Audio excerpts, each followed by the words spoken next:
Good morning. Welcome back to day 9, I believe, of our 100 days. We're almost a tenth of the way through. We will be having little special things on our quarterly celebrations. But today, getting close to day 10, beautiful spring morning. Let's stand and start our routine. Patting on the chest, lymph nodes, waking up any stagnant fluid, tension, energy in the chest area. The chest is the seat of the mind and the emotions. It just is. You can look at religious works, you can look at Chinese medicine, you can look at our common language, common expressions, but our mind is not in our brain. Our brain's very important. It's a big relay center. But our chest and our heart area are the seat, really, of one of the seats of our vitality and the seat of our consciousness. But we do wake up the brain, patting the head, focusing a bit on the side of the neck, top of the shoulders. Big lymph nodes near the arms. And we're going to do something a little different today. We usually walk the legs. We're going to walk the arms. This is part of patting practice that's more involved. And we're taking little bits and pieces so that it fits into our time frame. But we're going to focus on the arms a little bit. Neck and shoulder tensions rampant through our world. So we're going to be looking a little more at how to change that. Patting along the arms, hands, wrists, elbows, pausing at the big joints for just a moment is one of the necessary ways to start to change it. We go out the inside of the arm and in the outside of the arm. So up the outer arm and down the inner arm. Here, patting all around the shoulder, joint, top of the shoulder, rotator cuff. And then we go back to the belly, inguinal area, the lymph nodes around the thigh, sides of the hips here.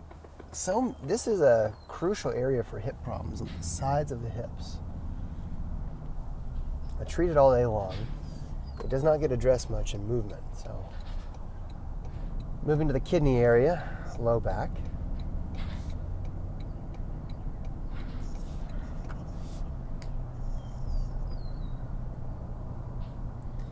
And then we've stirred everything up. Let's start to move it a bit. So anchoring the legs and feet, turning the hips and the spine, letting the arms go, head follows the torso, shoulder blade wraps the body as we turn. So letting go of some tension in the upper back.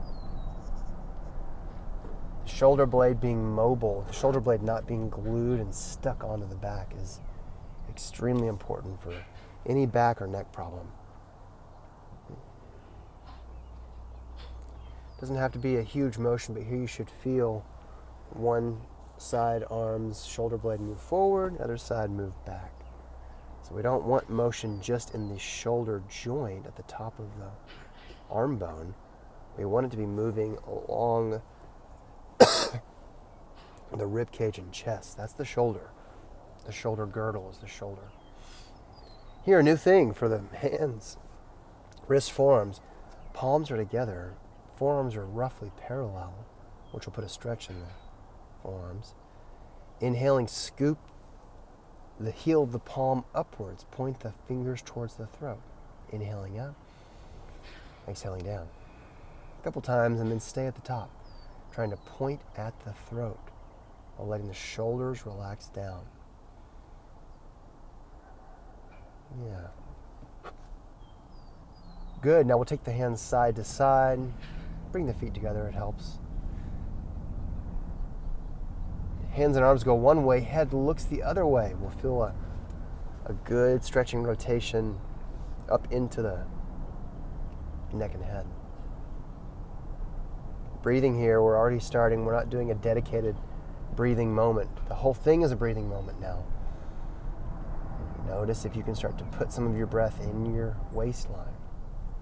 Reaching up now, stretching through the back, elbows, shoulders, wrists, taking the ribs side to side, and then folding down, reaching the back long. Thinking from the belt through the ribs and the shoulder blade, can you reach out through that hand towards the ground? Even here, trying to breathe in the waist, which is not as easy, so it should puff the low back out a little more. Second side, switch fingers.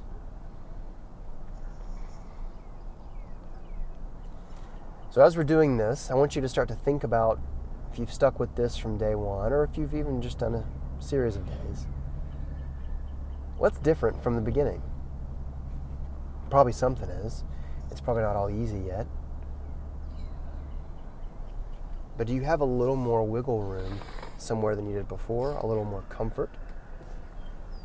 Stepping out now. Arching over our front leg. Weight's pretty split between the legs.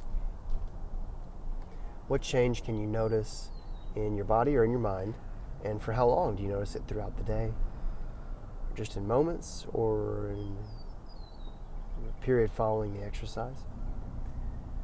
One of our participants asked a good question about how do we see the change we feel after more into our, see it in our day more. So how do we make that change more consistent? I gave her one answer that's true. It'll just start to happen. But you can as well. This is actually very helpful. Pick one motion from our set, and we do a bunch of different motions. After you've done your set today, pick a moment. The best time, I think, is pee breaks, because we do them several times a day. And kind of get back in that zone. Do that one motion again. Remember the alignment of your body, the breathing, and practice that one motion just for 30 seconds or a minute. So what we're doing is we're training the nervous system to anticipate and expect a certain state in the body and mind. Circling the hips. Feet are a little wider than just hip width.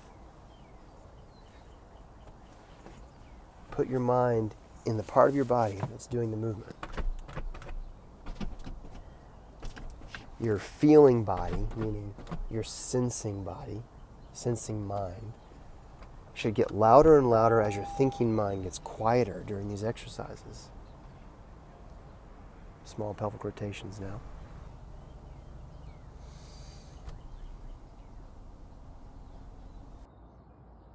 Powerful practice for all of its other reasons, but in addition, we stand every day. We stand at the grocery store, the bank.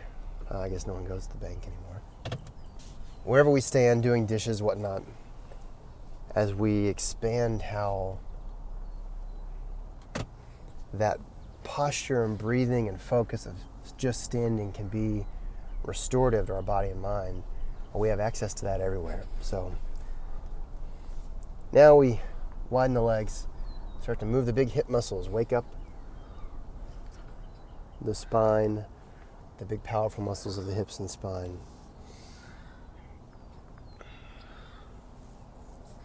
After a couple rounds, going a little lower, sinking the hip closer to the knee. The chest closer to the thigh. I'm sorry, the hip closer to the foot and the chest closer to the knee. That's what I meant to say. And we'll start some lateral spine movements now. So shifting side to side in the hips, starting with the hips and letting the rest of the spine trail behind.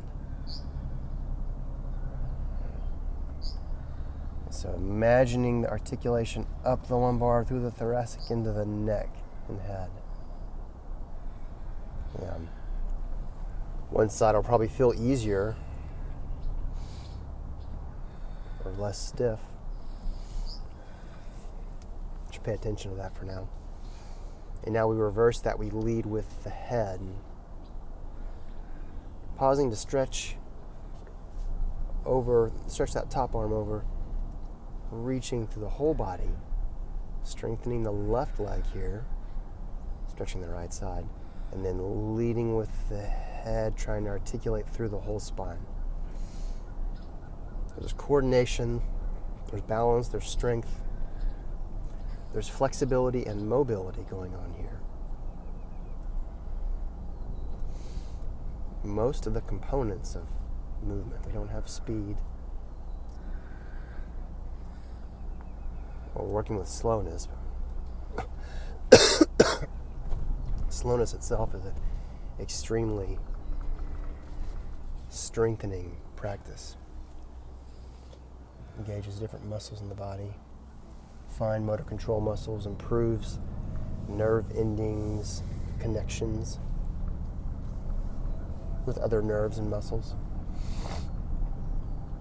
And now we sit down, pressing the palms, calming the mind and face, breathing, 3 big breaths.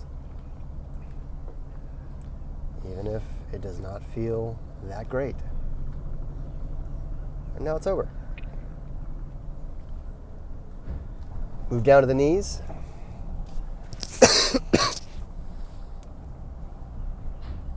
Head and eyes stay facing forward.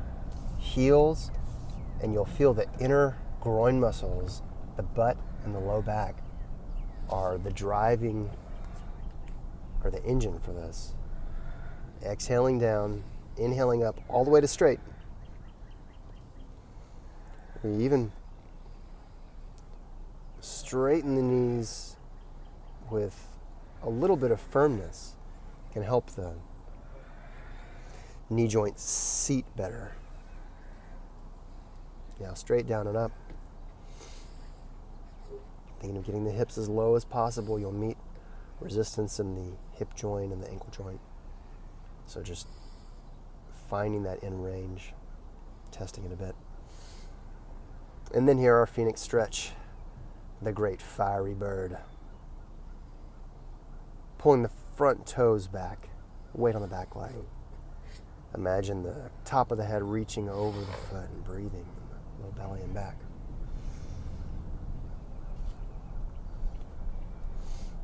A few breaths, switch sides.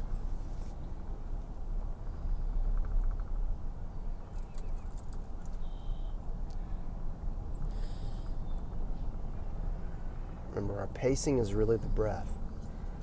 It takes a long time to find the breathing in each of these movements. Now we switch back to the first side. Elbow time. Today's the day the elbow's going to reach the foot. It's today. Surely it's today. Maybe not. Stretching one side, then the other. Keeping that back leg heavy, carrying most of the weight.